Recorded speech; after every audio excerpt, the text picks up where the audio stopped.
imagine for a moment a veil woven from starlight and the softest whispers of twilight draped across the cosmos. It shimmers with untold stories, each thread a forgotten myth, each glint a slumbering deity. This is the threshold, the gentle doorway to a world not of clamor and conflict, but of ancient wisdom and serene power. Welcome, dear listener, to Greek Myths for Sleep, a sanctuary where the echoes of gods and heroes lull you into a peaceful slumber. Before we drift deeper into the heart of these timeless tales, if you find solace in these quiet journeys, please consider liking this story and subscribing to our channel. Your support helps us continue to weave these narratives, creating a haven of tranquility for weary minds. Now, let us begin our descent, not into darkness, but into the profound stillness that lies beneath the surface of the world. Long before the sun blazed its fiery path across the heavens, and before the restless oceans churned with life, there was only chaos. Not the chaos of disorder, but the vast, formless void from which all things would eventually emerge. From this primordial expanse, Gaia, the earth, rose, a nurturing mother, her contours soft and inviting. Then came Uranus, the starry sky stretching infinitely above her, a protective, yet ultimately possessive embrace. Their union, a cosmic dance of creation, brought forth the Titans, beings of immense power and elemental force. Cronus, the youngest and most ambitious of them, eventually rose against his father, severing the bond between sky and earth and ushering in an age ruled by his colossal kin. For a time, the Titans reigned supreme, their dominion unchallenged. Yet, prophecy foretold their downfall, a fate woven by the very hands of their children. Cronus, fearing this decree, swallowed each of his offspring as they were born, imprisoning them within his cavernous belly. But Rhea, his cunning wife, outwitted him, saving her youngest son, Zeus, who would one day fulfill the prophecy. Raised in secret, Zeus grew to formidable strength, and with the aid of his rescued siblings, he waged a war that shook the very foundations of existence. Titanomachy. For 10 long years, the cosmos trembled under the clash of divine power. Mountains crumbled, seas boiled, and the very air crackled with energy. On one side stood the mighty Titans, their ancient strength unyielding. On the other, the young Olympians, led by the thunderous Zeus, united in their quest for freedom and dominion. It was a conflict of old versus new, of brute force against nascent wisdom. Finally, with the aid of the Hecaton chairs, the 100-handed ones, and the Cyclopes, who forged their powerful weapons, the Olympians triumphed. The Titans, defeated and broken, were cast down into Tartarus, the deepest, most abyssal pit of the Underworld, forever imprisoned. With the Titans vanquished, a new order was established. The world, once a battleground, now lay open for division among the victorious Olympians. Zeus, as the leader, claimed the vast heavens and the dominion over all gods and mortals. Poseidon, with his trident, became the lord of the restless seas, his realm encompassing all waters, from the deepest oceans to the smallest streams. And to Hades, the eldest of the three brothers, fell the quiet, profound realm beneath the earth underworld. It was a domain often misunderstood, feared by mortals. Yet Hades accepted his lot with a serene dignity. He was not a god of malice, nor one who reveled in suffering. Instead, he was a guardian, a keeper of balance, ensuring the natural cycle of life and death flowed undisturbed. His realm, though hidden from the sun's embrace, was not a place of eternal gloom. Rather, it possessed its own unique beauty, a somber majesty, where shadows danced with ethereal light, and the silence was broken only by the gentle murmur of unseen rivers. Hades, unlike his boisterous brothers, preferred the solitude of his kingdom. He was a contemplative deity, his thoughts as deep and ancient as the earth itself. He ruled with an unwavering sense of justice, his judgments fair and his decrees absolute. He was a king, yes, but one who presided over a realm of quiet reflection, a place where souls found their final rest, their earthly burdens shed. His presence was not one of terror, but of profound stillness, a gentle, unwavering force that maintained order in the vast tapestry of existence. He was the silent guardian, the steady hand that guided the departed, ensuring their passage was peaceful, their final journey undisturbed. His domain, the Underworld, was a sanctuary, a place of ultimate peace, far removed from the clamor and strife of the world above. It was a realm of shadows, yes, but shadows that held their own quiet beauty, their own serene secrets. This was the kingdom of Hades, a place of tranquil acceptance, where the end of one journey marked the beginning of an eternal calm.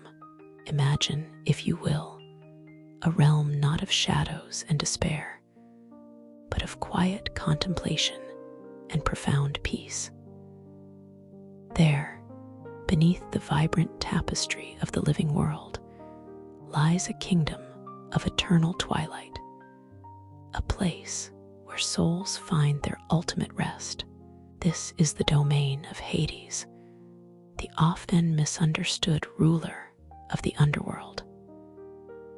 After the epic struggle, the Titanomachy, where Zeus and his Olympian siblings bravely fought against the old order of the Titans, a new era dawned. The mighty Cronus, who had once swallowed his own children in a futile attempt to defy destiny, was overthrown. With the Titans vanquished and imprisoned in the deepest abyss of Tartarus, the three most powerful Olympian brothers, Zeus, Poseidon, and Hades, faced the monumental task of dividing the cosmos. There was no grand battle among them, no struggle for dominance. Instead, with a sense of quiet understanding, they cast lots. Zeus, with his thunderous might, drew the heavens, becoming the king of the gods and the ruler of the sky. Poseidon, with his trident, claimed the vast and boundless seas, becoming the lord of the oceans and all their mysteries. And Hades, with a calm acceptance that spoke of deep wisdom, drew the underworld, This was not a punishment, nor a banishment, but a sacred duty, a vital role in the cosmic balance. He was not thrust into this position against his will, but embraced it with a quiet dignity, understanding the profound importance of his domain. Hades, unlike his boisterous brothers, preferred solitude. His nature was contemplative, his presence imbued with a deep stillness that could be mistaken for severity, but was, in truth, a profound calm. He was not a king who sought grand celebrations or the adulation of crowds. Instead, his reign was marked by a quiet efficiency, a meticulous attention to the balance between life and death. His palace, often depicted as a place of gloom, was in reality a structure of silent grandeur. Imagine walls crafted from the darkest obsidian, polished to a mirror-like sheen, reflecting the faint, ethereal glow that permeated his realm. There were no harsh lights, no clamoring noises, only the gentle hum of eternity and the soft, rhythmic whisper of countless souls passing through.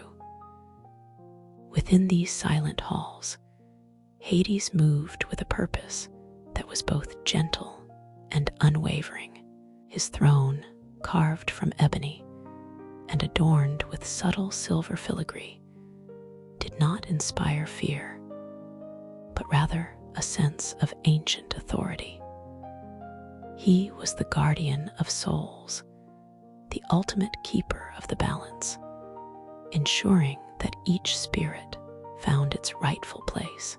His duties were vast and solemn, but he carried them without complaint, understanding that his role was crucial for the continuation of the cosmic order.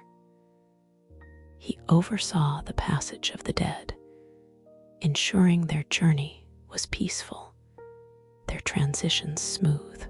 He was not a judge in the human sense, but a guide, a protector of the delicate veil between existence and non-existence. The underworld itself, under Hades' careful stewardship, was not a place of uniform darkness. Imagine, instead, a landscape of varied beauty, each region serving a distinct purpose in the journey of the soul.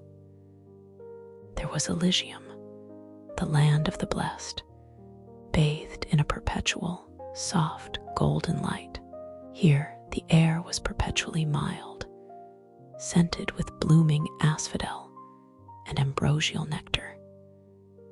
Heroes and the virtuous resided here, their days filled with gentle music, philosophical discourse, and serene contemplation.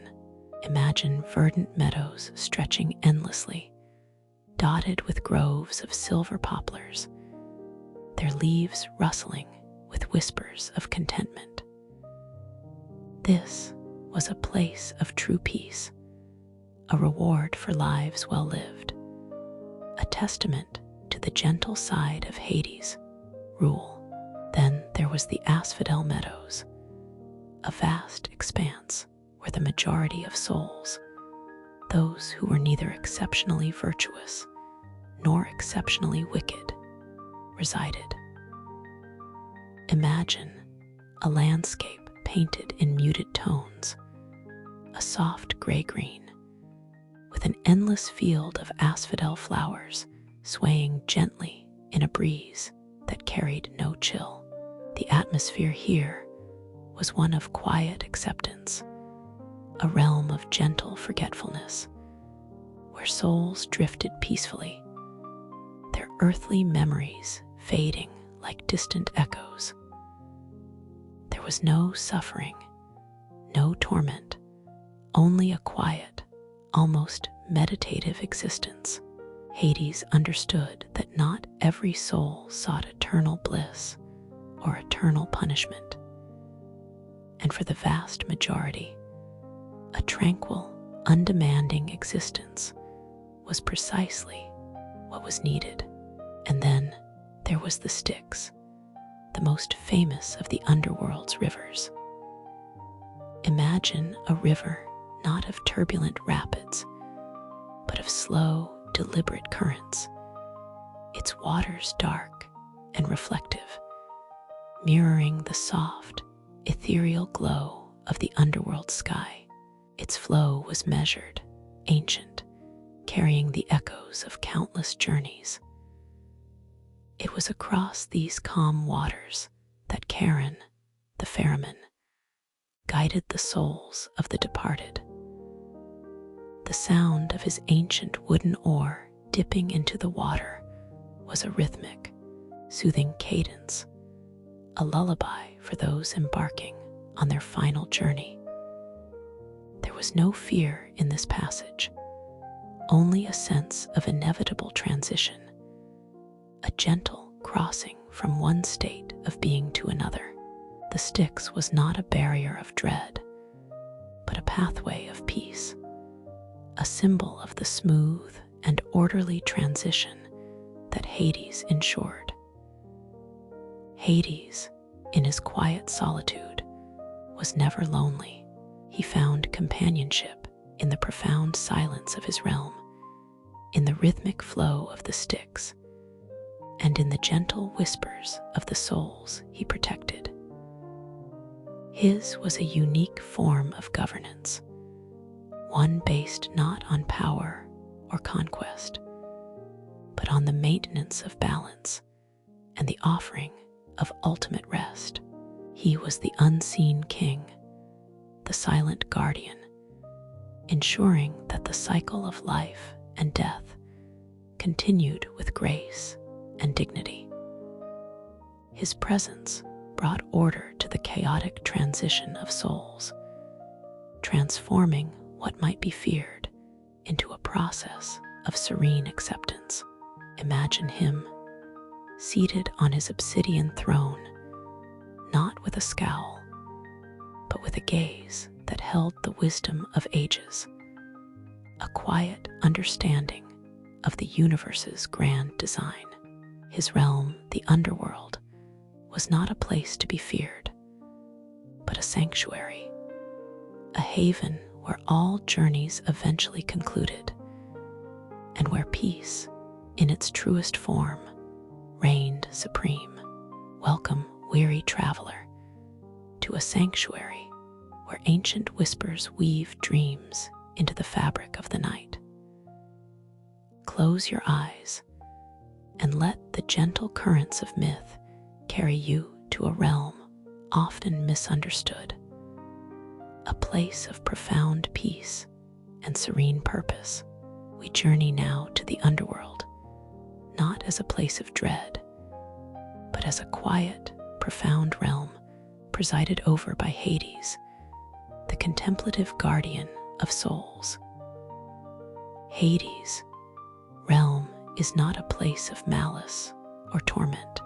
Instead, it is a vital sanctuary for souls, a place where the departed find their final, quiet resting place. Imagine, if you will, a landscape bathed in a soft, perpetual twilight, where the air itself seems to hum with ancient memories. Here, the journey of souls is depicted as a natural, quiet transition, a gentle flowing from one state of being to another. There is no fear here, only the soft hum of eternal passage. Within this profound peace flow the rivers of the Underworld, each with its own gentle song, its own sacred purpose. They are not barriers, but guides, their waters leading souls deeper into the heart of Hades' tranquil domain. First, there is the River Styx. Imagine its waters dark and still, reflecting the dim light of the underworld like polished obsidian. Styx, they say, is not a barrier to be feared, but a boundary, a sacred demarcation between the world of the living and the realm of the dead.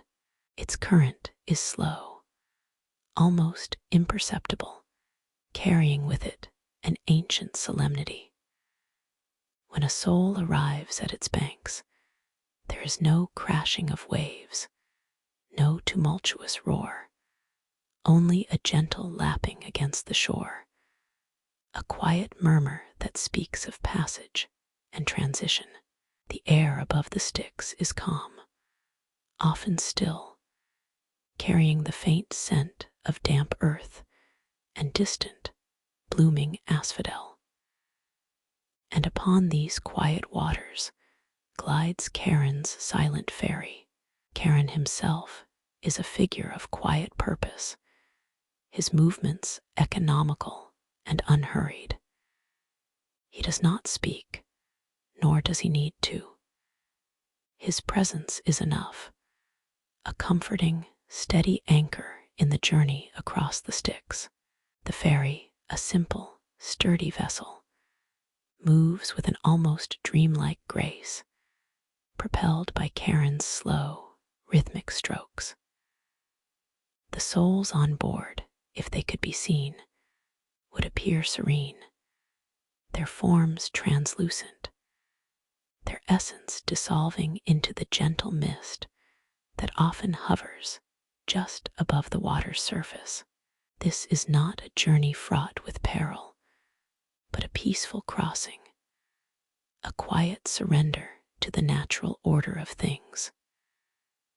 The only sound is the soft dipping of the oar, a rhythmic lullaby that guides the departed to the other shore.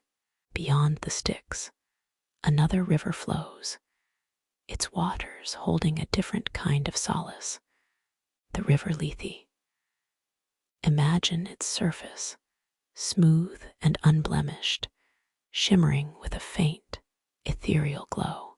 The gentle forgetfulness offered by Lethe is not a curse, but a quiet balm for the weary soul. To drink from its waters is to release the burdens of the past, to shed the memories of earthly joys and sorrows, preparing the spirit for its eternal rest. There is no struggle here, no forced erasure, but a soft, willing letting go, a quiet sigh of release. The air around Lethe carries a sense of profound calm, a stillness that encourages introspection and acceptance. Its banks are often described as soft and verdant, inviting repose, a place where the soul can truly begin its journey anew, unburdened by what came before. The murmurs of Lethe are like a whisper of peace, a gentle invitation to forget, to simply be. Then there are the quiet murmurs of Acheron, the river of woe. Yet in this tranquil realm, its sorrow is not one of anguish, but of gentle melancholy, a quiet acknowledgement of what has been lost. Its waters move with a slow, deliberate pace, carrying with them the soft echoes of human experience. Imagine its surface, a deep, muted gray, reflecting the quiet solemnity of the underworld sky. Acheron does not rage, it sighs. Its banks are often shrouded in a soft, ethereal mist, creating an atmosphere of gentle introspection. The sounds around Acheron are muted, like distant, hushed conversations, a soft lament that speaks of the quiet sadness inherent in all endings, yet also the profound peace that comes with acceptance. It is a river that reminds us of the natural cycle, of the beauty in letting go, quiet dignity in sorrow. Beyond these flows Cocytus, the river of lamentation. But here, in Hades' calm domain, its lament is a soft, mournful hum, not a piercing cry. Imagine its waters, clear and cold, reflecting the quiet tears of those left behind, yet also the serene acceptance of those who have passed on. It is a river that acknowledges the pain of separation, but it does so with a quiet grace, a gentle understanding. The air around Cocytus is often cool, carrying with it a sense of quiet reflection. Its banks are often adorned with pale, delicate flowers that seem to absorb the quiet sorrow, transforming it into a gentle beauty. The sounds of Cocytus are like a soft, distant hum, a lullaby of quiet grief that eventually fades into peace. And finally, the river Phlegethon, the river of fire.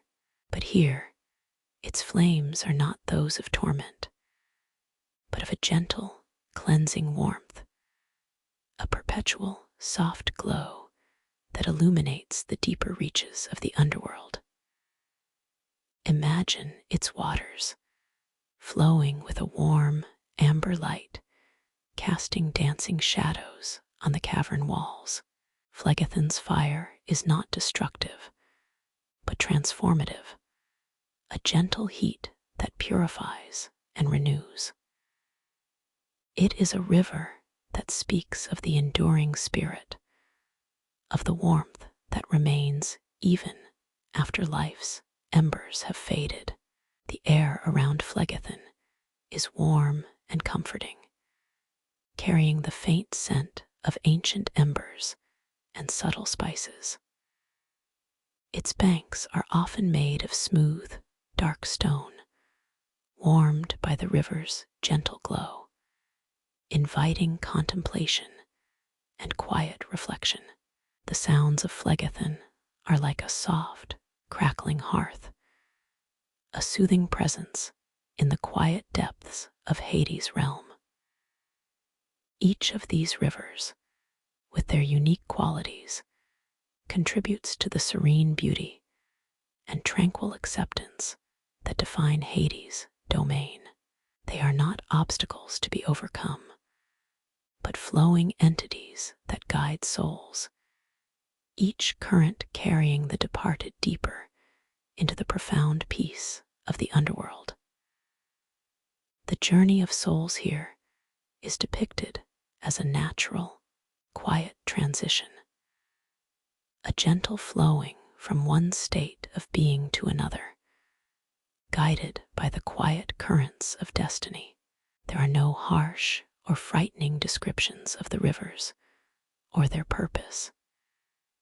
Instead, they are presented as essential, calming elements of a realm dedicated to order and the peaceful passage of the departed. Hades, the silent guardian, ensures that this cycle flows smoothly, that each soul finds its rightful place. His rule brings order to the cycle of life and death, making the underworld a place of profound peace and a serene purpose. It is a realm where every ending is also a beginning, a place of quiet dignity and eternal rest. As you drift deeper into slumber, imagine these gentle rivers, their waters flowing with ancient wisdom and profound tranquility. Let their quiet murmurs lull you. Their gentle currents carry you to a place of deep rest. The underworld, in its true essence, is a sanctuary, a quiet haven where peace reigns supreme, and every soul finds its serene acceptance. Let this understanding bring you comfort and guide you into the deepest, most peaceful sleep. Imagine a place where the sun always kissed the earth with a gentle warmth, a place where the air hummed with the vibrant energy of life itself. This was the meadow of Persephone, a realm painted in hues so brilliant they defied description. Here, the grass wasn't merely green, it shimmered with 1,000 shades of emerald and jade, each blade a tiny testament to the boundless vitality that flowed through this sacred land. Wildflowers, in every conceivable color, bloomed in profusion, their petals unfurling like delicate silk in the soft breeze. There were poppies the color of a sunset, violets so deep they mirrored the twilight sky, and lilies as pure and white as freshly fallen snow. Their fragrance, a heady mix of sweet nectar and earthy musk, perfumed the air, inviting every creature to breathe deeply and feel the pulse of nature. Persephone, the youthful goddess of spring, was the heart of this vibrant sanctuary. Her beauty was not of the kind that struck you with sudden force, but rather one that unfolded gradually, like the first blush of dawn across the horizon. Her skin, kissed by the perpetual sunshine of her meadow, held the soft glow of a pearl. Her hair, the color of ripe wheat, cascaded around her shoulders, often adorned with garlands of the very flowers she nurtured. Her eyes, the shade of a clear spring sky, sparkled with an innocent curiosity, reflecting the boundless wonder she found in every living thing. There was a lightness to her step, a graceful fluidity that spoke of her deep connection to the earth. When she moved, it was as if the very air around her danced in harmony, a testament to her gentle spirit. She was often found amidst a playful throng of nymphs, their laughter echoing like the chime of tiny bells through the meadow. They would chase butterflies with wings like stained glass, their giggles mingling with the rustle of leaves and the distant murmur of a hidden stream. Persephone, with her inherent grace, would often lead their games, her movements as fluid as the water that nourished the roots of the ancient trees. Sometimes they would weave intricate braids of wildflowers into each other's hair, their fingers nimble and quick, their conversation a soft murmur of shared secrets and joyful observations. Imagine the scene. Persephone, with a wreath of golden daffodils in her hair, her face alight with pure, unadulterated joy, as she taught a young nymph how to coax a hesitant bud into full bloom with just a touch of her hand. Her touch, indeed, was magical. Wherever she stepped, the earth seemed to sigh contentedly, and new life would unfurl in her wake. Her days were a symphony of simple pleasures. She would spend hours tending to her beloved flowers, speaking to them in a soft, melodic voice, as if sharing confidences with old friends. She knew each plant by name, understood its needs, and celebrated its unique beauty. She understood the delicate balance of growth and decay, the inherent wisdom in the cycle of life. She would watch the bees, heavy with pollen, flitting from blossom to blossom, and the butterflies, their wings a kaleidoscope of colors, dancing in the warm sunlight. The meadow was her world, a boundless expanse of natural beauty where she was free to explore, to create, and to simply be. There was an ethereal quality to Persephone, a purity that seemed to radiate from her very being. She embodied the essence of spring, the promise of renewal, the delicate balance between innocence and burgeoning power. She was a gentle, radiant being, her spirit as untamed and beautiful as the wild blossoms that flourished under her care. The sensory details of her world were overwhelming in their gentle beauty. The sweet, earthy scent of damp soil after a soft rain, the gentle hum of unseen insects, the distant call of a cuckoo, the feeling of soft grass beneath bare feet, the warmth of the sun on her skin. Everything in her meadow spoke of life, of growth, of a peaceful, bright existence. Yet, despite the apparent simplicity of her days, there was an underlying depth to Persephone, a quiet understanding of the world's intricate tapestry. She was not naive, but rather possessed a profound empathy for all living things. She understood the silent language of the roots reaching deep into the earth, the slow unfurling of a leaf, the determined struggle of a seed pushing through the soil. She was a guardian of life, a gentle hand guiding the delicate processes of nature. Her presence alone seemed to imbue the meadow with an even greater vitality, a sense of quiet magic that permeated every dewdrop and every sunbeam. The nymphs, her constant companions, adored her. They looked to her not just as a goddess, but as a beloved friend and sister. They would gather around her as she recounted stories of the ancient trees, tales whispered to her by the wind, or shared secrets about the hidden springs that fed the meadow's vibrant life. Her voice, soft and melodious, was like the gentle murmur of a stream, calming and enchanting.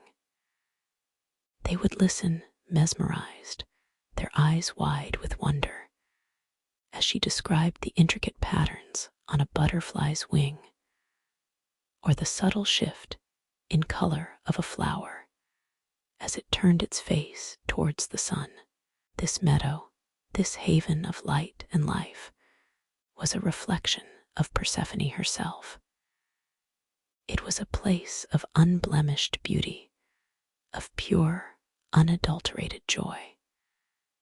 There was no shadow here, no hint of discord, only the harmonious rhythm of nature's endless cycle. Every bloom, every leaf, every ray of sunshine contributed to a peaceful, bright image of the surface world, a world where life flourished under the gentle gaze of its radiant goddess. She was the embodiment of spring's promise, the living heart of a world brimming with light and laughter. And in this idyllic setting, she lived, completely at one with the vibrant tapestry of her sun-drenched realm, unaware of the profound journey that destiny had quietly woven for her, a journey that would lead her to a different kind of beauty, a different kind of peace, and a different kind of love. Her world, for now, was a symphony of light and life, a testament to the gentle power of growth and renewal, a pure and innocent reflection of her own radiant spirit. The sun, a warm blanket, settled over the meadow, casting long, golden shadows across the vibrant tapestry of flowers. Persephone, the essence of spring, moved with a grace that seemed to hum with the earth's own rhythm. Her fingers, delicate as new shoots, brushed against the petals of a narcissus, its pure white bloom a beacon in the soft light. This was her sanctuary, a place where laughter mingled with the whisper of the wind through tall grasses, and every bloom was a testament to her touch. She had spent her days here, nurturing life, her heart attuned to the silent language of the natural world. But today, a different kind of silence began to settle, a hush that hinted at something profound and inevitable. The air grew still, not with the oppressive weight of a coming storm, but with a deep, resonant quiet, like the earth holding its breath. The nymphs, usually so boisterous, paused their playful dances, their eyes wide with an unspoken understanding. Persephone felt it too, a gentle tug, a subtle shift in the very fabric of the ground beneath her feet. It wasn't a tremor of fear, but a vibration of destiny, a soft invitation. The earth, her beloved earth, began to open, not with a violent tear, but with a slow, deliberate grace, like a flower unfurling its petals in reverse. Imagine, if you will, the ground parting as if in a dream, the rich, dark soil yielding to an unseen force. There was no rending, no harsh sound, only a quiet sigh as the chasm deepened. The scent of damp earth, cool and ancient, rose to meet her, mingling with the sweet fragrance of the narcissus she still held. It was a scent that spoke of deep roots and hidden springs, of secrets held within the planet's core. Hades, the silent guardian of the underworld, was there, not as a looming threat, but as a still presence, an observer. He did not reach out, did not compel. His form, cloaked in shadows that seemed to be woven from the very night itself, was almost imperceptible against the deepening chasm. There was no weapon in his hand, no grand throne to assert his power. Only a quiet watchfulness, a profound stillness that mirrored the unfolding event. His gaze, deep and knowing, held no malice, only an ancient understanding. He was merely there, a part of the inevitable, like the coming of twilight after the longest day. Persephone's eyes, clear and unclouded, met his. There was no fear in their depths, no struggle in her stance. Instead, a serene acceptance settled over her, a quiet understanding of the journey that lay before her. It was as if she had always known this moment would come, a natural progression in the grand cycle of existence. The sun, now dipping below the horizon, cast a final long beam of light into the opening earth, illuminating the path for a brief, ethereal moment. The narcissus, still clutched in her hand, seemed to glow with an inner light, a symbol of purity and new beginnings, even in the face of descent.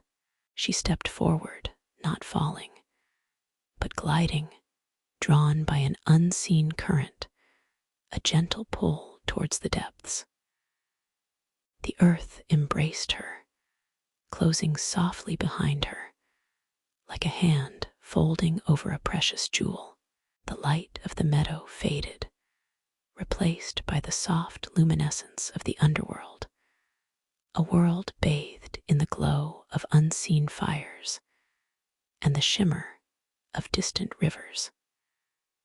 There was no shock, no abrupt transition, but a seamless flow from one realm to another. As she descended, the echoes of the nymphs' laughter grew faint, replaced by the gentle murmur of unseen waters. This was not the chaotic rush of a surface river, but the slow, deliberate flow of the Styx, the Acheron, the Cocytus, the Phlegethon, and the Lethe, each with its own ancient song. The air, though different, was not cold or oppressive, but held a unique stillness, a profound peace. This was a place of quiet reflection, of ancient truths, a sanctuary for those who had completed their earthly journey. Hades followed, a silent companion, his presence a comforting anchor in the shifting landscape. He did not lead, but accompanied, respecting her journey, allowing her to find her own way in this new, ancient world. His role was not that of a captor, but a guardian, a silent protector of the souls that passed through his realm. He had seen countless souls arrive, each with their own story, their own fears and hopes. But this was different. This was Persephone, the embodiment of life, choosing to descend into the realm of death, not by force, but by fate. The path beneath her feet was not harsh rock, but soft, yielding earth, almost like a continuation of her meadow, but imbued with a different kind of magic. Strange, luminous flowers bloomed in the dim light, their petals shimmering with an otherworldly glow. These were the flowers of the underworld, born of shadow and silence, yet possessing a beauty all their own. They were not the vibrant hues of her sun-kissed meadow, but subtle shades of violet, indigo, and deep emerald, reflecting the quiet majesty of her new domain. Persephone felt no panic, no longing for the sunlit world she had left behind. Instead, a sense of wonder began to bloom within her, a quiet curiosity about the mysteries that lay hidden beneath the surface. She understood, with an innate wisdom, that life and death were two sides of the same coin, intertwined and inseparable. Her journey was not an ending, but a transformation, a deepening of her understanding of the cosmos.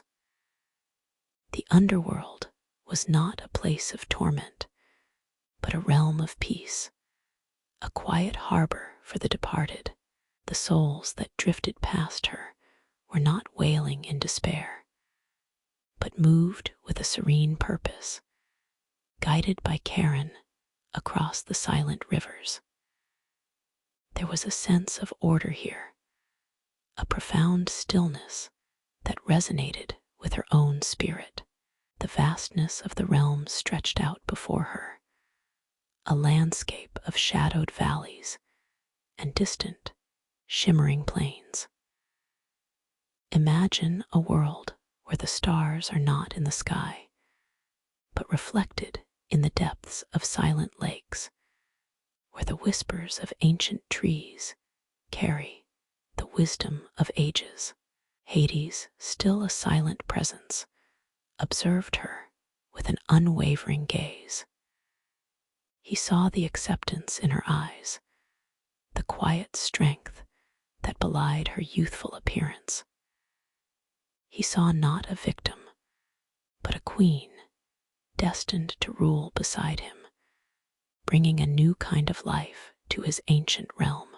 Their connection, unspoken and profound, began to unfurl like the luminous flowers around them, a quiet understanding born of shared destiny. Persephone, the goddess of spring, had descended into the darkness, not by force, but by choice, drawn by the quiet pull of fate. And in that descent, a new kind of beauty began to bloom, a silent, enduring love that would bridge the realms of life and death, forever weaving the cycle of the seasons. The earth, having opened to receive her, now held her gently, a secret whispered between the surface and the deep, a promise of renewal even in the heart of darkness. This was the quiet unfolding, the gentle descent, a fated journey into the heart of the underworld, where spring would find a new, profound meaning. Imagine, if you will, the gentle hush that falls after a soft rain, a quiet settling of the world into a tranquil calm. This was the atmosphere that embraced Persephone as she stepped fully into the realm of Underworld. There was no jarring transition, no sudden shock, merely a deepening of the peace that had begun to envelop her during her descent. The air, though different from the sun-drenched meadows of her youth, carried a subtle sweetness, a scent of ancient earth and blooming shadows. Hades, the silent guardian of this profound space, moved with a quiet dignity beside her. There was no rush, no urgency in his presence, only a steady, reassuring calm. He did not lead her as a captor might, but rather accompanied her, a silent guide through a landscape that unfolded with a serene, otherworldly beauty. Imagine delicate, luminous flora, unlike anything she had ever seen on the surface, casting a soft, internal glow. Imagine rivers, not turbulent and roaring, but murmuring with ancient secrets, their waters reflecting the soft light of the cavernous skies above. Underworld was not a place of torment, as many on the surface feared.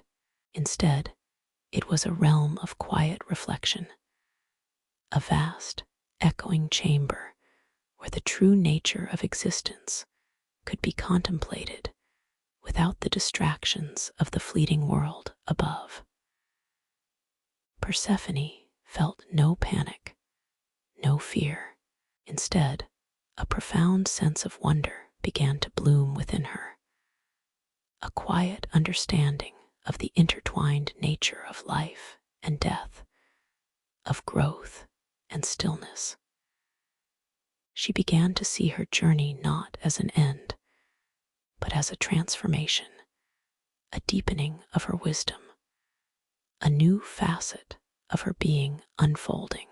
Hades, observing her quiet strength, her serene acceptance, recognized in her not a victim, but a queen. He saw in Persephone a spirit destined to rule beside him, to bring a new kind of life, a different sort of vibrancy to his ancient realm. Their unspoken connection, born in that moment of shared understanding, began to blossom, weaving a silent, enduring bond that would bridge the realms and forever influence the cycle of seasons. Hades offered Persephone not a cage, but a sanctuary. He presented her with comforts and beauties that spoke not of earthly delights, but of the profound elegance of his domain. Imagine, if you will, chambers carved from obsidian that shimmered with inner light, draped with silks woven from moonlight and shadow. Imagine fountains where water flowed not with a splash, but with a gentle, continuous hum, their basins filled with luminous pearls. Hades said, "Welcome, Persephone. This is your sanctuary now. May it bring you peace." His voice was not booming or fearsome, but deep and resonant, like the earth itself, carrying a comforting vibration. Persephone, her hand still lightly holding the narcissus, felt the petals, cool and soft against her skin. She looked around, her eyes taking in the quiet grandeur of the palace. It was vast, yes, but not overwhelming. Its scale spoke of eternity, of time stretching beyond human comprehension. Yet it possessed an intimacy, a sense of being perfectly proportioned for those who dwelled within its depths. The walls were not cold and forbidding, but seemed to breathe with an inner warmth, a subtle energy that permeated the very stone. Imagine tapestries woven with constellations that moved with the slow, deliberate dance of the cosmos, their threads shimmering with captured starlight. Hades said, "There are gardens here, Persephone, unlike any you have known. Gardens where the roots of all things find their rest, and from which new understanding can bloom." He gestured towards an archway, beyond which a soft, ethereal light pulsed. Persephone walked towards it, her footsteps silent on the polished stone floor. As she passed through the arch, she gasped softly, not in surprise, but in a quiet awe. Before her lay not a garden of vibrant colors, but one of profound, muted beauty. Imagine trees with leaves of deepest indigo, their branches adorned with blossoms that glowed with an internal luminescence. Imagine flowers that unfurled their petals in slow motion, revealing intricate patterns of light and shadow. There were no buzzing insects, no chirping birds, only the gentle hum of growing things, a symphony of quiet life. Hades said, "These are the flowers of Underworld, Persephone. They draw their sustenance from the deep earth, from the very essence of existence. They bloom not for the sun, but for the quiet contemplation of eternity." Persephone reached out a hand, tracing the delicate outline of a luminous petal. It felt cool and smooth, like polished jade, yet alive with a subtle vibration. She felt a connection, not just to the flower, but to the very essence of this realm. It was as if the earth itself was speaking to her, whispering ancient secrets of growth and decay, of the endless cycle that bound all things. Her growing understanding of her role began to unfurl, as gently and inevitably as the petals of the luminous flowers around her. She was not merely a goddess of spring, bound to the surface world. Here, she was something more, something deeper. She was the one who understood the hidden roots, the unseen connections, the quiet power that lay beneath the surface of all things. She was the queen of the unseen, the guardian of the silent places, the one who would bring a new kind of life to the eternal realm. Hades watched her, a subtle smile playing on his lips. He saw the light in her eyes, not the light of fear, but of profound recognition. He had known, from the moment he first saw her in the meadow, that she was destined for this, not as a forced union, but as a natural unfolding of fate, a quiet blossoming of their shared destiny. One day, as they sat in a quiet alcove overlooking a river of forgetfulness, its waters flowing with a gentle, hypnotic current, Hades presented Persephone with a small, intricately carved wooden bowl. Within it lay 3 perfect, ruby-red pomegranate seeds. They pulsed with a soft, internal light, like tiny, contained embers. Hades said, his voice soft, "These, Persephone, are the seeds of connection. They bind one to this realm, not by force, but by choice, by understanding." Persephone looked at the seeds, then at Hades.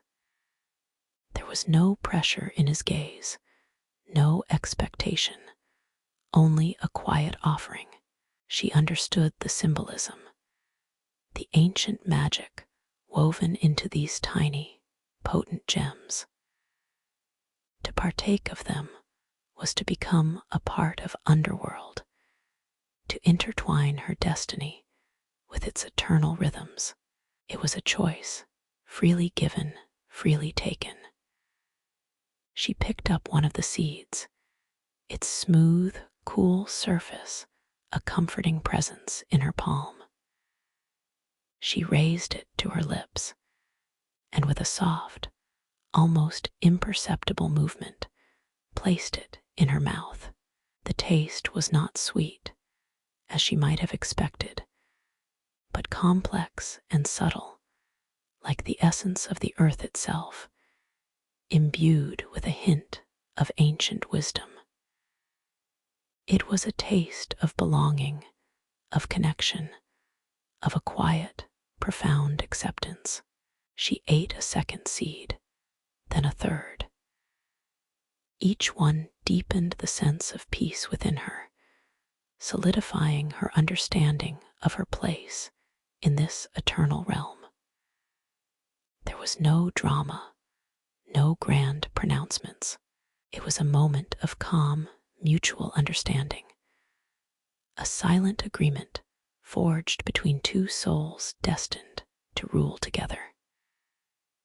Hades watched her, his own heart settling into a quiet rhythm. He knew then, with absolute certainty, that Persephone was truly home. She had found her own kind of light in the darkness, her own unique bloom in the quiet shadows of Underworld. The pomegranate seeds were not a trick or a binding spell, but a gentle affirmation, a symbol of the profound connection that had begun to blossom between them. The quiet grandeur of Hades' palace became Persephone's home, not a prison, but a sanctuary where her spirit could truly flourish. She explored its vast halls, discovering hidden libraries filled with scrolls of ancient knowledge, chambers where the echoes of time whispered tales of forgotten eras. She walked through the luminous gardens, learning the names of the shadow-blooming flowers, understanding their silent language. Hades, always attentive, always caring, ensured her comfort and happiness. He brought her rare gems that pulsed with inner light, woven fabrics that felt like spun moonlight, and quiet companionship that spoke volumes without a single word. He understood her need for space, for reflection, and for the gentle rhythms that mirrored the cycles of the earth above. Persephone, in turn, found herself drawn to Hades' quiet strength, to his profound wisdom. She learned of the delicate balance he maintained within Underworld, the intricate workings of the souls who passed through his realm. She saw the immense responsibility he bore and the quiet dignity with which he carried it. He was not a fearsome tyrant, but a just and compassionate guardian, a silent protector of the eternal order. Their connection deepened with each passing day, not with fiery passion, but with a quiet, enduring love that resonated with the very foundations of Underworld. It was a love born of mutual respect, of shared understanding, and of a profound acceptance of each other's true nature. Persephone, the goddess of spring, had found her roots in the depths of the earth, and in doing so, had discovered a new, profound dimension to her being. She was no longer just the innocent maiden of the meadows, but a queen, a wise and powerful deity who bridged the realms of life and death, light and shadow. The pomegranate seeds were not a mark of captivity, but a symbol of her choice, her belonging. They represented the quiet bloom of spring in darkness, the gentle unfolding of a destiny far grander than she had ever imagined. And as the seasons turned above, influenced by her presence in the Underworld, Persephone knew that her journey had truly just begun. A beautiful, quiet unfolding of purpose and love in the heart of the eternal realm.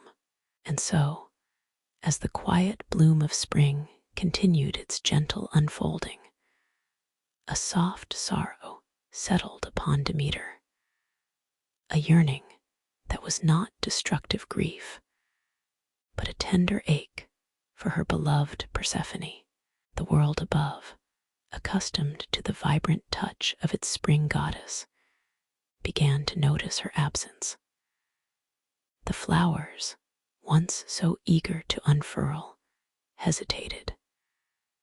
The warmth of the sun, though present, seemed to carry a faint chill, a subtle longing for the radiant presence that had always coaxed life from the earth.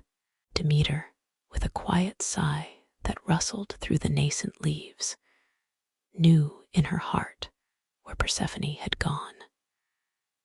There was no anger, no fury, only a profound sense of missing, a mother's gentle yearning for her child. Word of this gentle melancholy, this subtle shift in the world's rhythm, reached the ears of Zeus. He observed the quiet pause in nature's dance, the way the blossoms seemed to hold their breath, waiting. Zeus, ever the mediator, understood the delicate balance of the cosmos. He saw Demeter's soft sorrow not as a threat, but as a poignant truth, a necessary part of the grand design. He knew of the quiet understanding that had blossomed between Hades and Persephone in the luminous depths of the Underworld. A bond forged not of force, but of acceptance and shared destiny. Zeus called for a gathering, not of thunder and bluster, but of quiet contemplation. There, in a serene space where the light of Olympus met the whispers of the earth, he spoke with a voice that was both authoritative and soothing. He addressed Hades, acknowledging the deep connection that had formed, the quiet love that had taken root in the shadows. He spoke to Demeter, understanding her longing, her gentle desire for her daughter's return. And Persephone, he offered not a command, but a recognition of her newfound wisdom, her unique ability to bridge realms. Instead of a decree, Zeus proposed a harmony, a rhythm that would honor all. He suggested a cyclical return, a dance between worlds. Persephone, with her quiet grace, would spend a portion of the year in the sun-drenched embrace of the upper world, bringing with her the vibrant hues of spring and the warmth of summer. Then, with the gentle turning of the seasons, she would return to the tranquil depths of the underworld, to her beloved Hades, bringing with her the quiet beauty of autumn and the reflective stillness of winter. This was not a compromise born of conflict, but a peaceful accord, a recognition of the inherent balance in all things. Hades, ever the silent guardian, listened with a calm demeanor. He understood the rhythm of life and death, the necessity of both light and shadow. He looked at Persephone, seeing in her eyes not a desire for escape, but a profound understanding of her dual nature. He knew that their connection was not bound by physical proximity, but by a deeper, spiritual bond that transcended realms. He accepted Zeus's proposal with a nod, a quiet affirmation of their shared understanding. Demeter, her gentle yearning still present, but now infused with a quiet hope, also accepted. She understood that Persephone's journey had not been one of loss, but of growth, of a deeper understanding of the cosmos. She saw that her daughter had found not only love, but purpose, a vital role in the grand tapestry of existence. Her sorrow began to recede, replaced by a soft anticipation for the time when Persephone would return, bringing with her the promise of renewal. And Persephone, the quiet bloom of spring in darkness, embraced this agreement with serene acceptance. She knew that her heart now belonged to both worlds, that her essence was intertwined with both the vibrant life above and the profound stillness below. The 3 pomegranate seeds she had consumed had not bound her to one realm, but had opened her to the interconnectedness of all. She would be the bridge, the gentle conduit through which life and death, light and shadow, would flow in an eternal, comforting rhythm. Thus the seasons were born, not from a violent rupture, but from a peaceful pact, a harmonious agreement among the gods. The vibrant awakening of spring, when Persephone returned to the upper world, her presence coaxing forth a riot of color and life, the lush abundance of summer, her radiant energy nurturing growth and warmth. The gentle decline of autumn as she prepared for her return to the underworld, the leaves turning to hues of gold and crimson, a beautiful farewell, and the quiet repose of winter when she resided with Hades, the earth resting, gathering its strength for the next cycle of renewal. This cyclical nature of life and death was not a cause for fear, but a comforting rhythm, a gentle reminder that all things have their season, their time for growth, their time for rest. It was a testament to the balance of the cosmos, where even in the deepest shadows there was beauty, and even in the brightest light there was the promise of return. The rivers of the underworld, Acheron, Cocytus, Phlegethon, and Lethe, flowed with an even more profound tranquility, their waters reflecting the peaceful resolution that had been reached. Even the River Styx, with its solemn oath-taking, seemed to hum with a quiet satisfaction.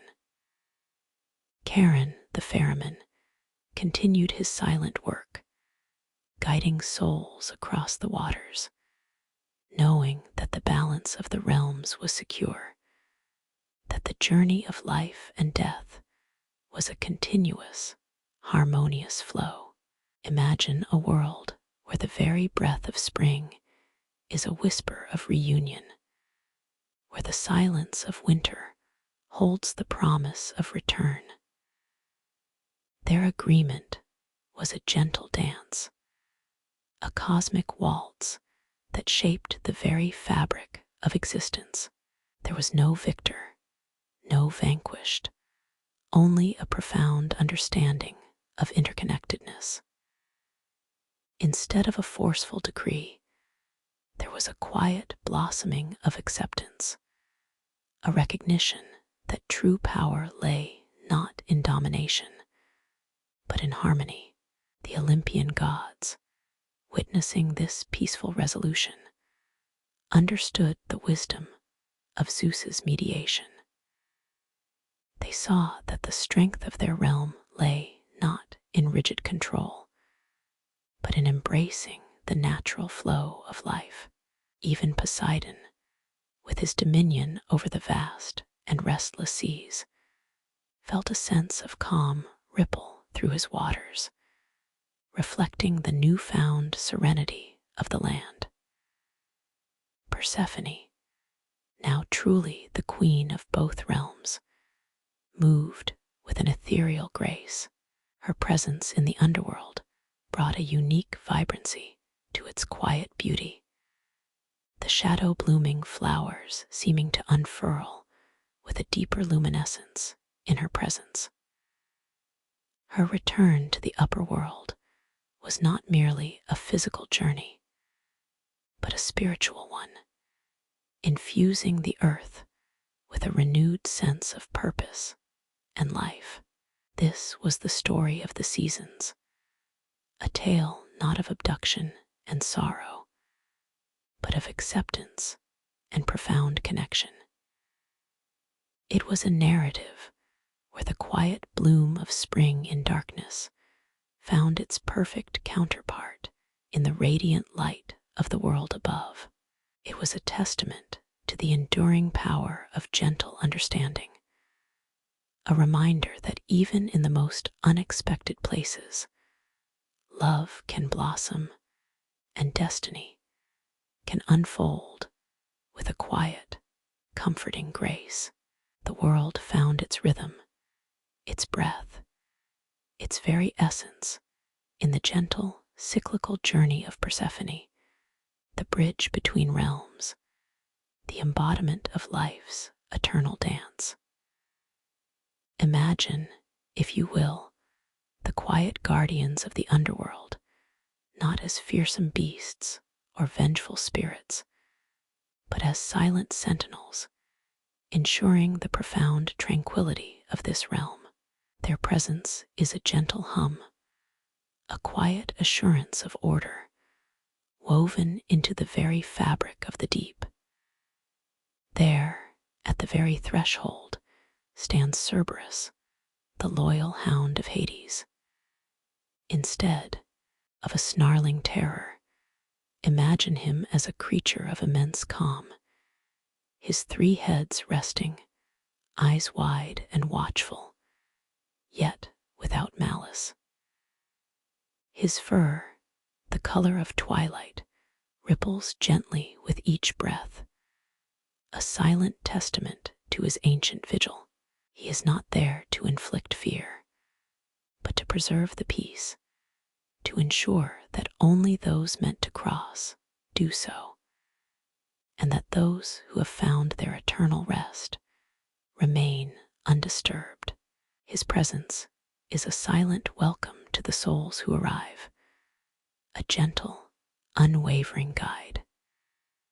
His eyes, deep pools of understanding, seem to hold the wisdom of ages, recognizing each soul for what it is and allowing it passage with a silent nod.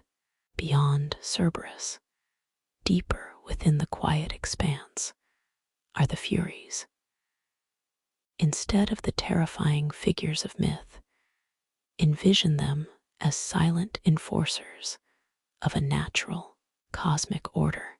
Their forms are shrouded in a soft, ethereal glow, their faces serene, though their purpose is unwavering.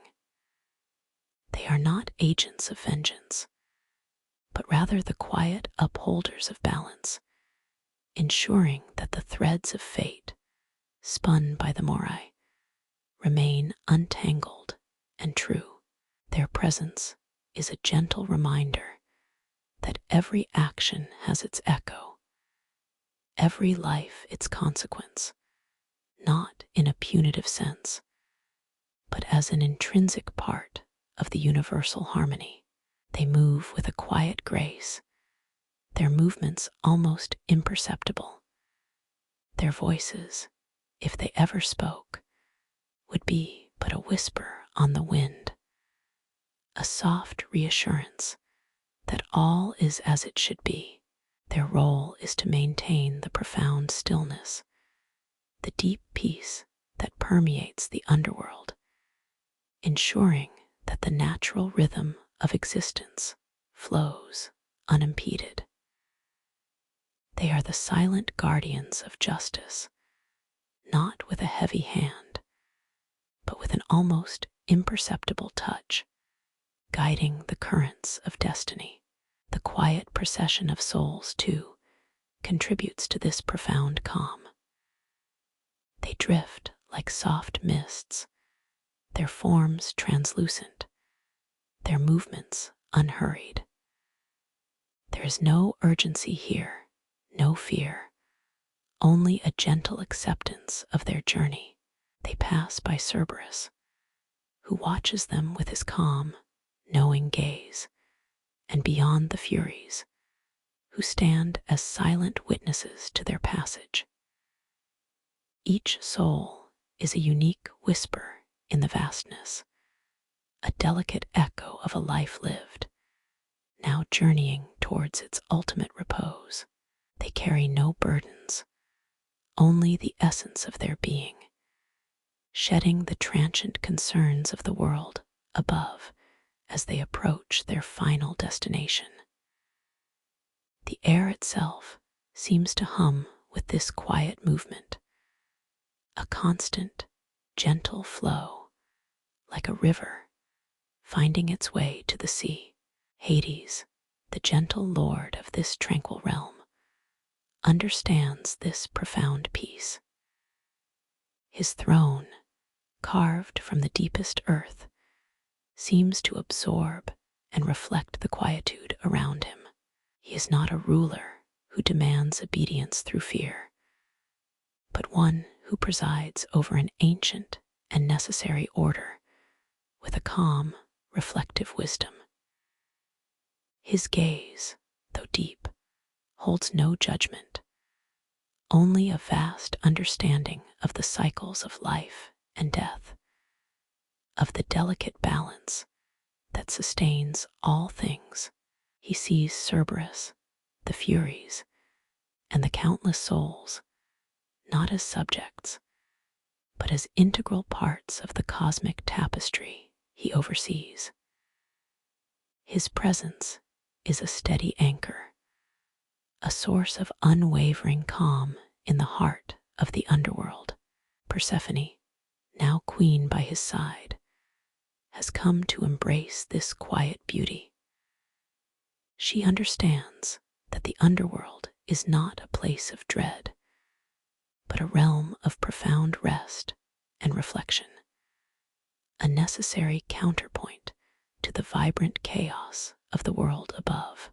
She sees the gentle guardianship of Cerberus, the the silent purpose of the Furies, and the peaceful journey of the souls, not with fear, but with a growing appreciation for their essential role.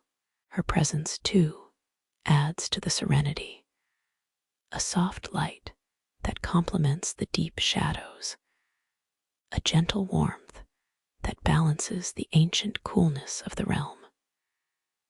She walks among the souls, a comforting presence, her understanding of both life and death making her a bridge between the two. The River Styx, too, plays its part in this quiet order. Its waters, dark and deep, flow with an ancient knowledge, carrying the echoes of countless journeys. Charon, the ferryman, is not a grim reaper, but a patient guide, his movements slow and deliberate, his gaze fixed on the quiet horizon. He takes each soul across the river, his oar dipping silently into the inky depths, a rhythmic sound that is both ancient and comforting. The crossing of the Styx is not a moment of terror, but a peaceful transition, a final shedding of earthly ties before entering the deeper realms of the underworld. Beyond the Styx, the other rivers of the underworld contribute to this serene atmosphere. The river Lethe, its waters shimmering with forgetfulness, offers a gentle release from earthly burdens, allowing souls to find true peace. Acheron, the river of woe, flows with a quiet, melancholic beauty. Its murmurs a gentle echo of past sorrows, now softened by time. Cocytus, the river of lamentation, whispers softly. It sounds a distant, fading echo of grief, now transformed into a quiet acceptance. And Phlegethon, the river of fire, glows with a soft, internal warmth, not a searing heat, but a gentle, purifying light, a silent testament to the transformative power of the underworld. Each river, with its unique essence, contributes to the overall tranquility, guiding the souls gently towards their destined resting places. Imagine the gentle hum of the underworld, a symphony of quiet purpose. There are no harsh sounds here, no jarring movements, only the soft whispers of the wind, the gentle flow of the rivers, and the almost imperceptible movements of its inhabitants. It is a realm of profound stillness, a place where time seems to slow, allowing for deep reflection and ultimate peace. The Olympians, in their bright and boisterous realm, might not fully grasp this quietude, but Zeus, in his wisdom, understood the necessity of this balance, the vital role the underworld played in the cosmic dance. He recognized that for life to truly flourish, there must be a place for rest, for reflection, for the quiet unfolding of destiny. Cronus, the ancient Titan, now bound within the deepest reaches of this realm, contributes to its profound stillness. His presence, though powerful, is now a silent, immovable force, a testament to the enduring nature of the underworld. He is a part of its ancient history, a silent monument to the passage of time and the unfolding of fate. His power, once so formidable, is now contained, a quiet energy that adds to the deep stability of the realm. The Titans, too, those who came before the Olympians, now reside in the quiet depths, their ancient energies contributing to the profound stillness. Their stories are woven into the very stone of the underworld, their presence a silent reminder of the vastness of time and the cyclical nature of power. They are not held in torment, but in a state of ancient repose, their vast energies now diffused into the very essence of the realm. This is the underworld, a realm of quiet guardianship, where every being, from the mighty Hades to the silent Cerberus, plays a vital role in maintaining a profound and necessary peace. It is a place of gentle acceptance, where the cycles of life and death are honored, and where every soul finds its ultimate repose in a tranquility that is both ancient and eternal. There is no fear here, only the quiet unfolding of destiny, the gentle embrace of eternity. Let your mind drift to this serene realm, a place of quiet purpose, where every whisper of the wind carries the essence of peace. Let the image of Cerberus, the loyal guardian, and the Furies, the silent enforcers of order, guide you into a deep and restful state. For in the heart of the underworld, there is only profound calm, a stillness that invites you to release all worries and embrace the gentle rhythm of the cosmos. This is Greek myths for sleep, inviting you to journey beyond the veil, into the tranquil depths of ancient stories. Imagine now, as the gentle current of the Acheron River carries you further into the heart of the underworld, a place not of shadows and fear, but of profound peace and quietude.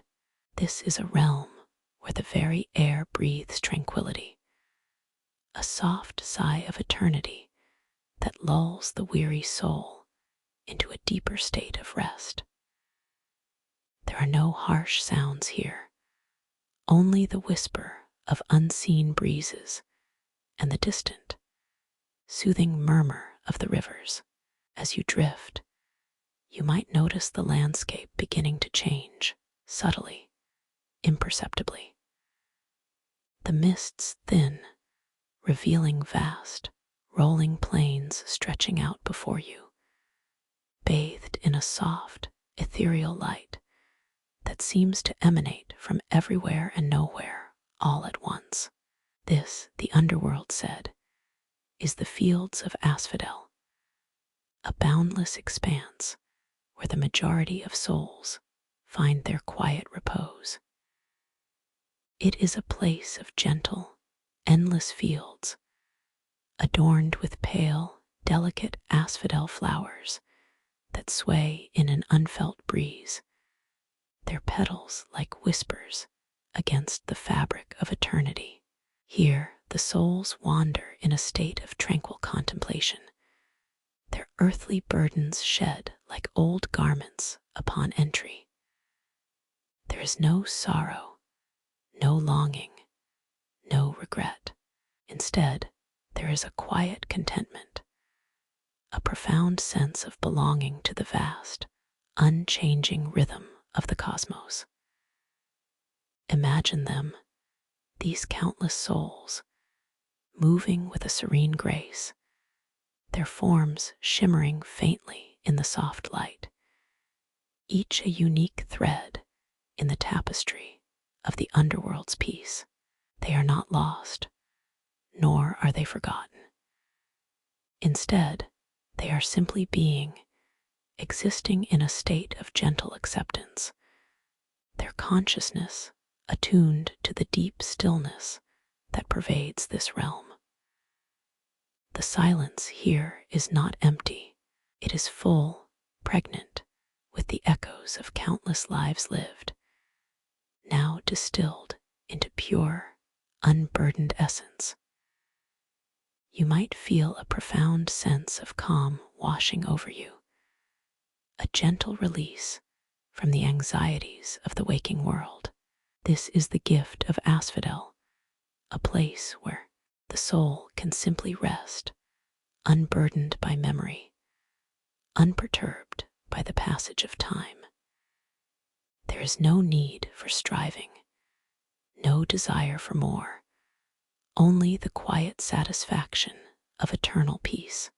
As you continue your journey, perhaps guided by the silent, watchful presence of Cerberus, who moves with a gentle dignity, ensuring the undisturbed rest of every soul, the landscape shifts once more. The light here becomes softer still, imbued with a subtle golden hue, and the air carries the faint, sweet scent of blossoming flowers. This is Elysium, the most blessed of the underworld's realms, a place reserved for those souls who lived lives of exceptional virtue, heroism, or artistic brilliance. Elysium is an eternal spring, a paradise of soft light and gentle breezes, where verdant meadows stretch towards horizons painted in hues of rose and gold. Imagine groves of fragrant trees, their leaves shimmering with an inner luminescence, and crystal clear streams meandering through fields perpetually in bloom. Here, the souls live in a state of blissful serenity, their days filled with quiet joys and profound contentment.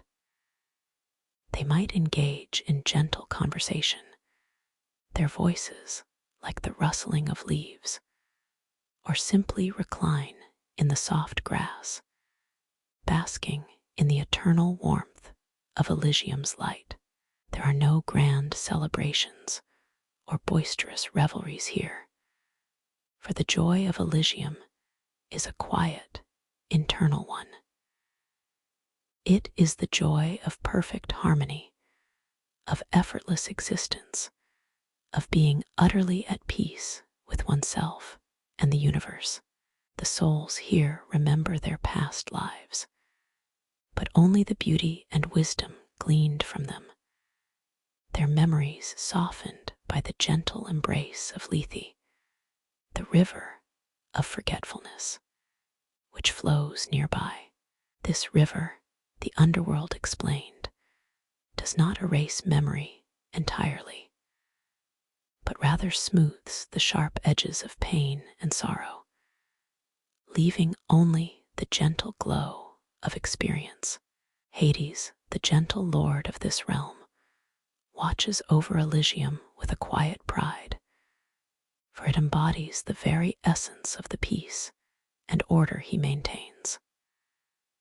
Persephone, his queen, finds great beauty in its tranquility, seeing it not as an end, but as a continuation, a peaceful bridge between life and the eternal rest. For them, Elysium is a testament to the inherent goodness that exists where the noblest aspects of the soul can flourish in perpetual serenity. You might sense the quiet contentment of its inhabitants, a profound and unshakable peace that radiates from their very beings. They are not idle, rather, their existence is one of pure, unadulterated being, free from the constraints of earthly desires or the pressures of time. This is a place where the soul can truly expand, unfettered, into its purest form, finding joy in the simple act of existing within such profound beauty. Beyond these realms of gentle repose, far in the deepest reaches of the underworld, lies Tartarus. It is a place rarely spoken of, and even more rarely visited, for its purpose is not one of punishment, but of profound, unyielding stillness. Tartarus is a distant, rarely disturbed place of deep quiet, a chasm of absolute calm where the most ancient and potent forces of the cosmos, like Cronus and the Titans, find their ultimate, unchanging repose. Imagine it not as a place of torment, but as an abyss of profound, silent energy, where the very concept of movement ceases to exist. Its presence is abstract, a deep hum beneath the surface of the underworld's tranquility, contributing to its enduring stability. The Furies, those serene enforcers of cosmic balance, ensure that the deep stillness of Tartarus remains undisturbed, upholding fate without vengeance. Their presence, a quiet assurance of order. This realm is a testament to the underworld's capacity for holding even the most immense and ancient powers in a state of perfect, unmoving peace. The underworld, in its entirety, hums with a quiet purpose, a symphony of soft sounds and imperceptible movements that create an atmosphere of profound peace.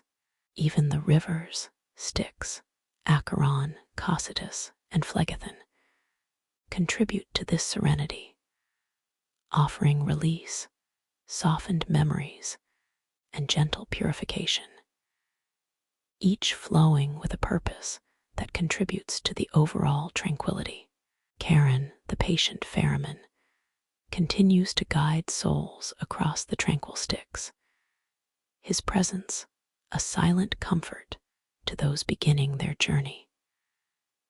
This is a place of gentle acceptance, where life and death cycles are honored, and every soul finds ultimate repose in an eternal tranquility, free from fear. The Olympian gods, including Zeus and Poseidon, understand the vital role this realm plays in the cosmic balance, a necessary counterpart to the vibrant life of the upper world.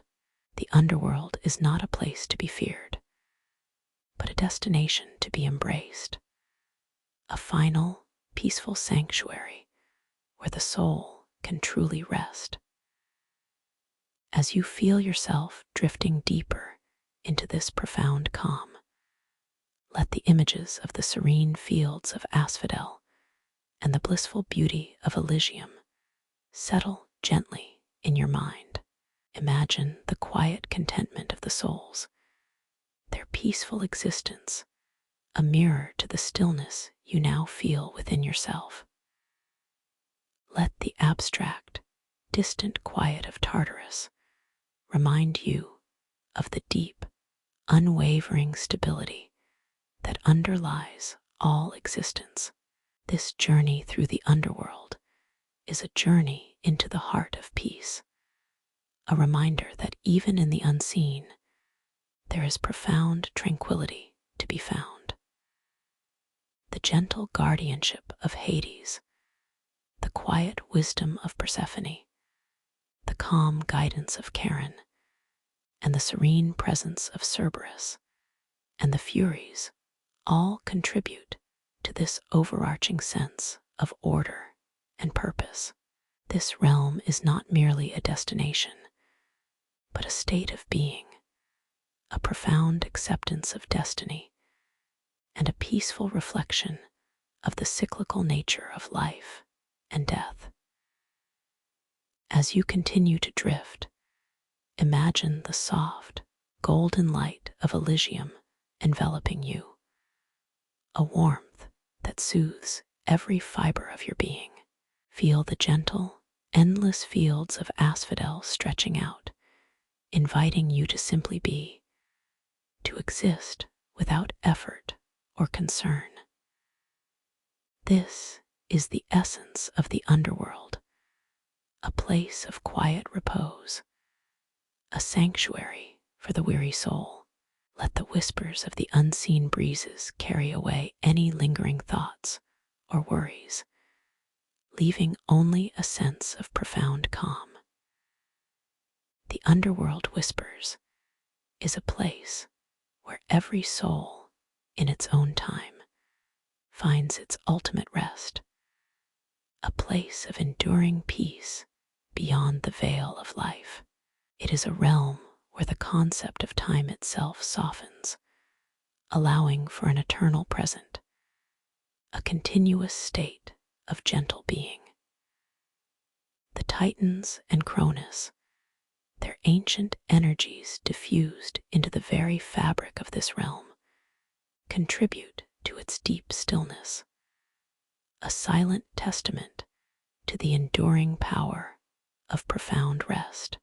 Their presence, though immense, is not one of disturbance, but of a deep, foundational quietude that underpins the entire underworld.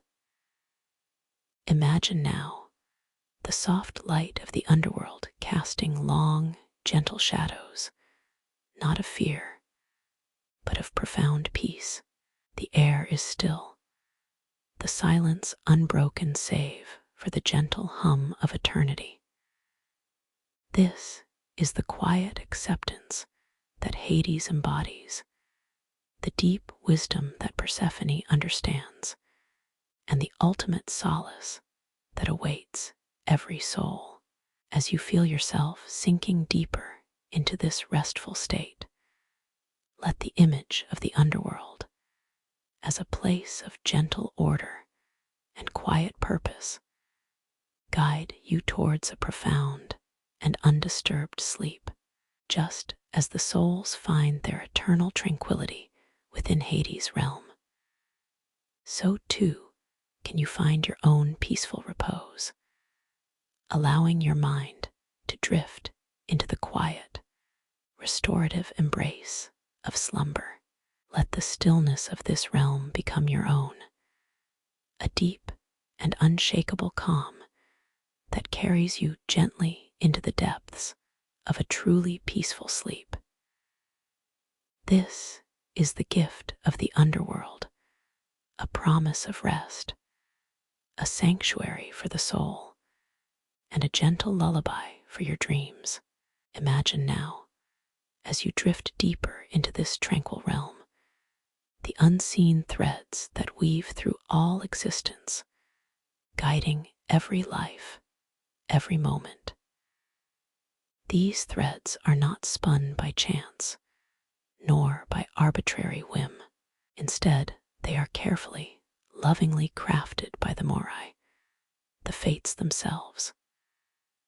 There are 3 of them, ancient beings who reside in a place beyond human comprehension. Yet their work touches every single soul, every single god, every single titan. Clotho, the youngest, spins the thread of life, bringing forth new beginnings with a gentle hum that resonates through the cosmos. She holds the distaff, a simple tool, yet in her hands it becomes the instrument of creation, drawing forth the raw material of existence. Her touch is light, almost imperceptible, as she sets in motion the intricate dance of life. Imagine the faint, almost unheard whirring sound as the thread emerges, shimmering with the promise of all that is to come. This is the sound of possibility, of potential, of the very essence of being unfurling.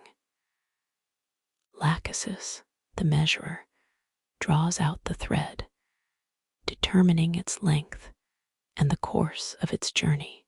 She holds the spindle, and with a steady, knowing hand, she unspools the thread, marking its path through time. There is no haste in her movements, only a profound precision, an understanding of the delicate balance required for each life to fulfill its purpose. Her gaze is distant, as if seeing all moments at once, yet focused on the singular thread she holds. She decides not just how long a life will be, but also the major turns it will take, the quiet intersections where choices are made and paths diverge. It is a gentle, yet absolute determination. And finally, Atropos, the eldest, with serene finality, cuts the thread, marking the end of a life's earthly sojourn. She holds the shears, not with aggression, but with a quiet, solemn grace. Her act is not one of destruction, but of completion, of allowing a soul to transition from one state of being to another. Her face is calm, her eyes ancient and wise, reflecting the understanding that all things must eventually find their rest. The cutting of the thread is not a violent snap, but a soft, almost inaudible sigh, a gentle release that sends the soul on its final journey. It is a necessary act, completing the cycle, allowing for new threads to be spun. Their movements are deliberate, unhurried, reflecting the eternal rhythm of the universe. There is no struggle, no force in their actions, only a quiet, profound acceptance of what must be. Their workshop, if one could call it that, is not a place of clamor, but of profound stillness, filled only with the soft hum of their ancient craft. Imagine the faint scent of ozone and starlight, mingling with the subtle aroma of eternity. Their work is not about control in the way mortals often perceive it. It is about harmony, about ensuring that every being, every event, plays its part in the grand symphony of existence. Imagine, if you will, a vast, intricate tapestry, woven with threads of every color, every texture. Each thread is a life, unique and precious, yet intrinsically linked to all others. The Moirai do not dictate the pattern of the tapestry. Rather, they ensure that each thread finds its rightful place, contributing to the beauty and integrity of the whole. They are the ultimate cosmic weavers, their artistry beyond compare, their understanding of balance absolute. Even the Olympians, with all their power and dominion, are subject to the Moirai's gentle touch. Zeus, with his thunder and his authority, understands that there are boundaries, unseen limits to his power, defined by the threads of fate. He may shift the clouds or stir the winds, but the fundamental course of a life, as spun by Clotho and measured by Lachesis, remains beyond his direct intervention. He respects this ancient power, for he knows that without it, chaos would truly reign, not the primordial void, but a destructive, unmaking force. Poseidon, ruling the vast, turbulent seas, knows that even the mightiest waves are guided by an underlying current of destiny. He may stir the oceans into a frenzy, but the tides of life and death, the ultimate journeys, are not his to command. He feels the subtle pull of the Moirai's threads even in the deepest trenches of his watery realm, a constant reminder of the overarching order. And here in the underworld, I, Hades, understand this more deeply than perhaps any other. My realm is the destination for all threads, the quiet harbor where they finally come to rest. I witness the culmination of their weaving, the gentle, final act of Atropos. My role is to receive them, to ensure their peaceful transition, to provide the ultimate sanctuary. My role, as the lord of this realm, is to oversee the peaceful transition of these threads, to ensure that each soul finds its proper place within the vastness of eternity. There is no rebellion against fate here, no struggle against the inevitable. Instead, there is a quiet understanding, a serene acceptance. The souls that drift here, shedding their earthly burdens, release their grasp on what was, embracing what is to be. They understand that their journey, however long or short, however filled with joy or sorrow, was part of a larger design, a beautiful, unfolding narrative woven by the Morai. They arrive like tired travelers, ready for the profound rest that awaits them. The Furies, those serene enforcers of cosmic balance whom you encountered earlier, are not agents of punishment, but rather guardians of these threads. They ensure that the natural order, as woven by the Morai, is maintained.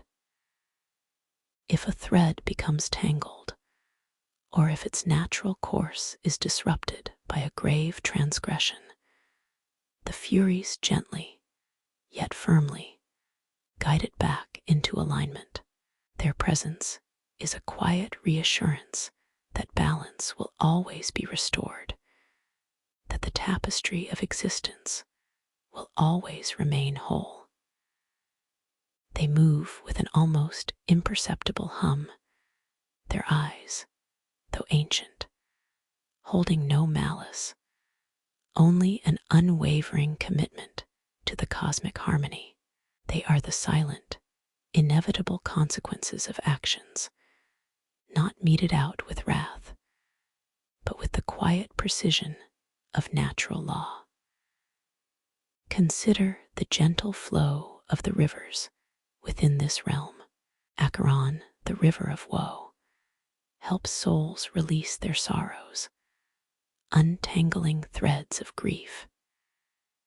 Its waters, a muted gray, absorb the echoes of past suffering, allowing them to dissipate into the profound stillness. Lethe, the river of forgetfulness, offers a gentle shedding of earthly memories, allowing new threads of understanding to form. Its surface shimmers with a soft, ethereal glow, inviting the weary mind to release its burdens. Cocytus, the river of lamentation, allows for a final, peaceful release of earthly attachments. Its whispers are like a lullaby, transforming sorrow into quiet acceptance. And Phlegethon, the river of fire, purifies, burning away any remnants of earthly discord, preparing the thread for its ultimate destination. Its warmth is not searing, but a gentle, cleansing heat, a comforting glow in the deepest parts of my realm. Each river, in its own way, contributes to the smooth, untroubled journey of the soul, guided by the unseen hands of the Morai. They are the silent currents of destiny, flowing towards ultimate peace. Even Cerberus, the watchful guardian at the gates, embodies this quiet acceptance of destiny. They do not rage against the incoming souls, but instead, with their 3 heads, they calmly observe, ensuring that each soul is ready to embark on the next stage of its fated journey. Their presence is a reminder that there is an order, a purpose to every transition. Their quiet vigilance is a testament to the seamless flow of the Morai's design. The fields of asphodel, stretching out in quiet contemplation, are a testament to this grand design. Here, the vast majority of souls find their peaceful repose, their threads blending seamlessly into the soft, shimmering landscape. There is no striving here, no ambition, only a quiet, eternal existence, a gentle hum of being for those whose threads were woven with particular virtue. Elysium offers an eternal spring, a place of blissful serenity where their threads intertwine in harmonious beauty, reflecting the Morai's most exquisite artistry. The air here is perpetually mild, scented with blooming asphodel and ambrosial nectar, a reward for lives well lived. And even Tartarus, that chasm of profound, unyielding stillness where ancient powers like Cronus and the Titans find ultimate repose, is part of this grand design. Their threads, once so tumultuous, now lie still, contributing to the underworld's profound stability, a testament to the Morai's ultimate power to bring even the most chaotic threads into a state of quiet acceptance. Their immense energy, once destructive, is now contained, a silent, unmoving foundation for the cosmos. This is not a prison of suffering, but a place of absolute, eternal calm, a profound stillness that allows the rest of existence to flourish. The Moirai do not judge, nor do they interfere with free will in the way one might imagine.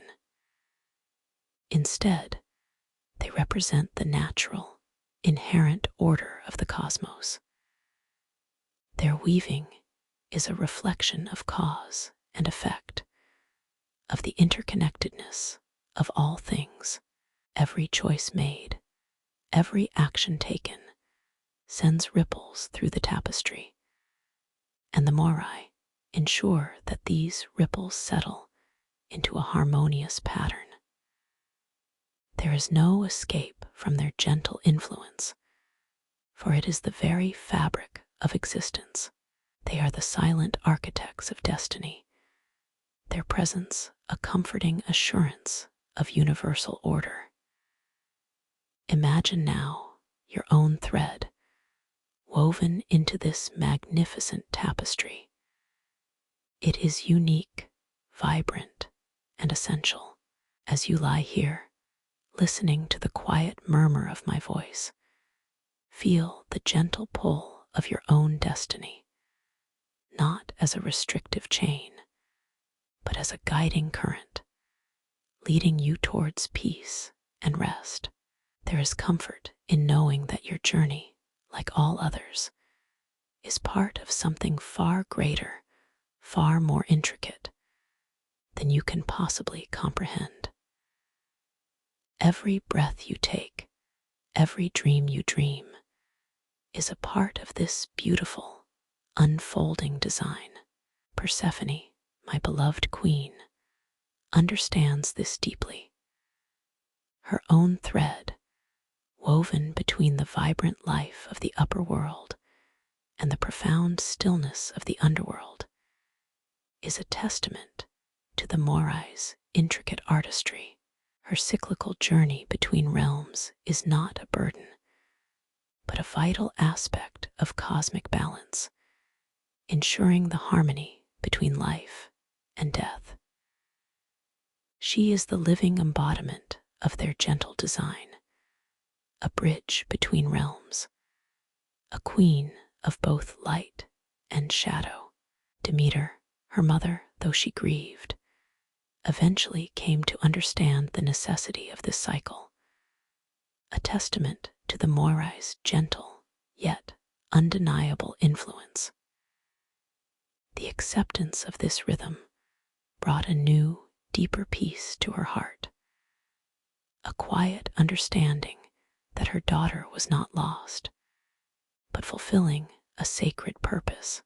As you continue to drift, let the concept of fate wash over you, not as something to fear, but as a source of profound peace. Your life, your journey, your very being is part of this ancient, beautiful design. There is a quiet acceptance here, a sense of belonging to something eternal and unchanging. The Moirai, in their serene wisdom, have woven a world of order and purpose, and you, in this moment, are perfectly aligned with its gentle rhythm. There is no need to strive, no need to resist. Just let yourself be carried by the gentle current of existence, knowing that every thread is accounted for, every journey has its purpose, and every soul finds its ultimate peace within the grand design. Let the quiet hum of the Moirai's weaving lull you deeper into slumber, knowing that you are held within the safe, eternal embrace of destiny. Your thread is secure. Your journey is unfolding as it should. And here, in the quiet heart of the Underworld, you are truly at rest. The moon, a silent sentinel, casts its gentle glow over the sleeping earth, painting the world in shades of silver and deep indigo.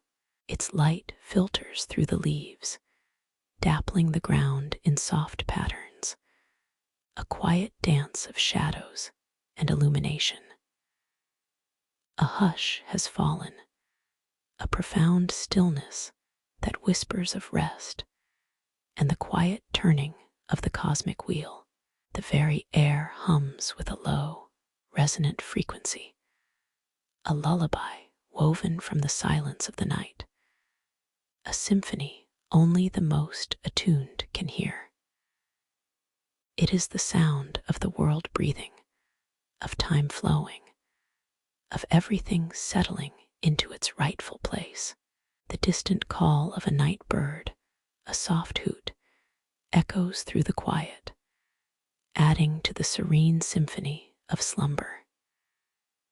Imagine now the softest touch, a brush like a feather against your brow, a whisper of peace that settles deep within your bones. This is the gentle caress of Morpheus, the weaver of dreams, whose touch invites slumber like a warm embrace.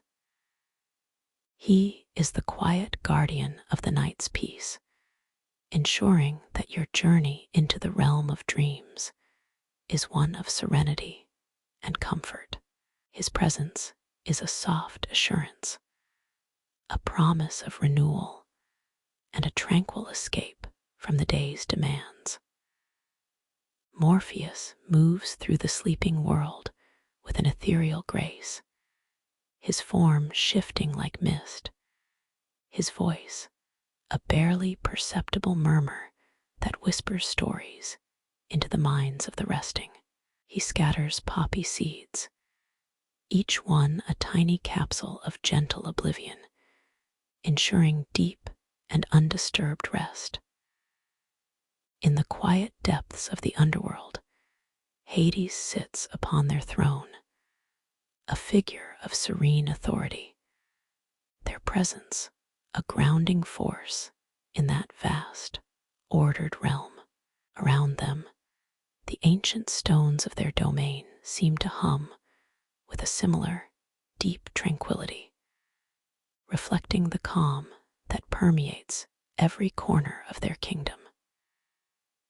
Hades understands the true nature of rest, the profound peace that comes with acceptance, and the natural culmination of a journey. His obsidian throne, cold yet comforting, seems to absorb all discord, radiating only stillness. The faint, ethereal glow that illuminates his palace casts long, dancing shadows, not of fear, but of profound quietude, a visual lullaby for the soul. The Titans, those ancient beings of immense power, now reside in Tartarus, not in torment, but in a state of ultimate stillness, their vast energies folded back upon themselves, contributing to the very stability of the cosmos. Cronus, the father of Zeus, rests there, his boundless might now a foundation, a silent, unmoving pillar of the world. Their repose is not an end, but a transformation, a return to a primordial state of quietude that underpins all existence. The deep, resonant hum that emanates from Tartarus is not a sound of struggle, but of immense, contained power, a silent anchor for the universe. It is a place beyond time, beyond movement, a testament to the Morai's ultimate ability to bring even the most chaotic forces into perfect equilibrium. The Olympians, those vibrant deities of the upper world, too, understand the necessity of this quiet order, the balance maintained by Hades and the forces under their watchful eye. They know that even the most boisterous lives must eventually find their way to this tranquil shore, guided by the patient hand of Charon across the still waters of the Styx. The river, far from being a barrier of dread, is a gentle current, carrying souls like wisps of mist, their passage effortless and unburdened.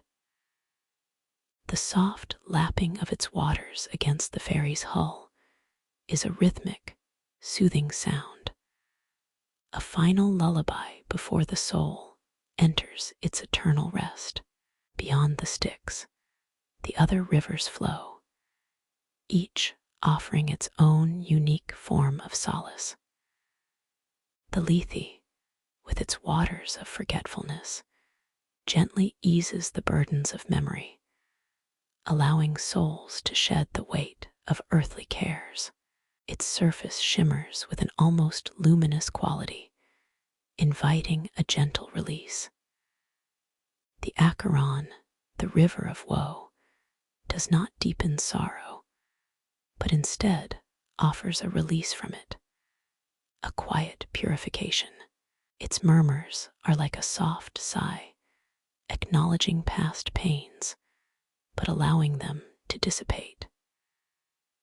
The Cocytus, the river of lamentation, absorbs the echoes of grief, transforming them into a profound quietude.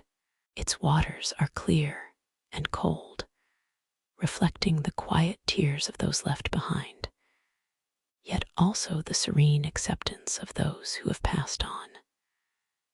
And the Phlegethon, the river of fire, burns away all impurities, leaving only a pristine essence, not through pain, but through a gentle, cleansing warmth.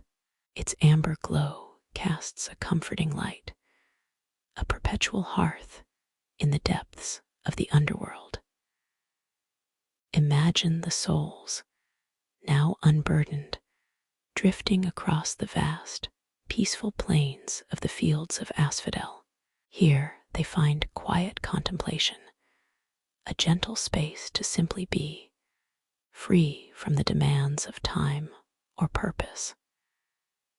They move like soft mists, their forms translucent, their movements unhurried.